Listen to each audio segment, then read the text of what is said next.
আসসালামু আলাইকুম। প্রিয় চাকরি প্রত্যাশী ভাই বোনেরা, আশা করি সকলে ভালো আছেন এবং সুস্থ আছেন। আর আপনাদের মাঝে নতুন আরেকটি ভিডিও নিয়ে হাজির হলাম। আজকে আমি আলোচনা করব কারিগরি শিক্ষা অধিদপ্তরের একটি বিশাল নিয়োগ বিজ্ঞপ্তি নিয়ে। এখানে প্রায় 585টি বিভিন্ন পদে নিয়োগ বিজ্ঞপ্তি প্রকাশিত হয়েছে। আপনারা স্ক্রিনে দেখতে পাচ্ছেন যে বিভিন্ন পদে নিয়োগ বিজ্ঞপ্তিটি প্রকাশিত হয়েছে। আর এখানে আবেদন করা যাবে 1 এপ্রিল থেকে এবং আবেদন শেষ হবে 21 এপ্রিল। এর মাঝে আপনারা আবেদন করে নিতে পারবেন। আর আবেদনের যোগ্যতা হচ্ছে আপনারা এসএসসি, যারা এসএসসি পাস করছেন তারাও আবেদন করতে পারবেন। এসএসসি থেকে অনার্স পর্যন্ত যারা আছেন তারা এখানে আবেদন করে নিতে পারবেন।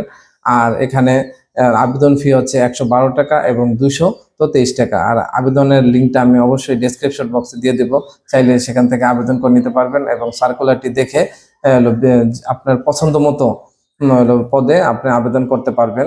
একাধিক পদে আবেদন করে নিতে পারবেন।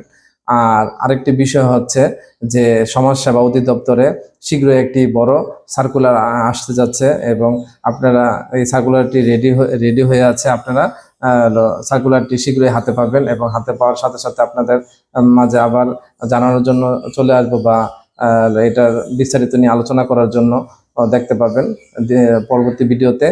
আর আমি এর আগে আরেকটি ভিডিওতে বলেছিলাম যে জনপ্রশাসন মন্ত্রণালয় প্রায় 5 লাখ এর অধিক শূন্য পদের তালিকা তৈরি করেছে এবং শীঘ্রই ধাপে ধাপে এর এর নিয়োগ বিজ্ঞপ্তি প্রকাশিত করবে বিভিন্ন দপ্তর এবং বিভাগগুলো। আর সেই লক্ষ্যে ভূমি ও জরিপ অধিদপ্তরে প্রায় 3017টি পদে নিয়োগ বিজ্ঞপ্তি প্রকাশিত হয়েছে। এর আগের ভিডিওতে আমি বলেছিলাম। সেখানে আবেদন চলমান রয়েছে, আপনারা চাইলে সেখানে আবেদন করতে পারবেন। আর কারিগরি শিক্ষা অধিদপ্তরে এখানে 1 এপ্রিল থেকে আবেদন শুরু হবে। এই দুটোতে আপনারা আপনাদের পছন্দ মতো একাধিক পদে আবেদন করতে পারবেন।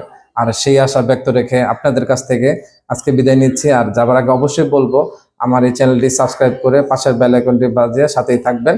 আর যারা ফেসবুক পেজ থেকে দেখছেন, পেজটি ফলো দিয়ে সাথে থাকবেন। আর ফেসবুকের পেজের লিঙ্কটি অবশ্যই ডেসক্রিপশন বক্সে দেওয়া আছে, সে চাইলে সেখান থেকে ঘুরে আসতে পারেন। ধন্যবাদ।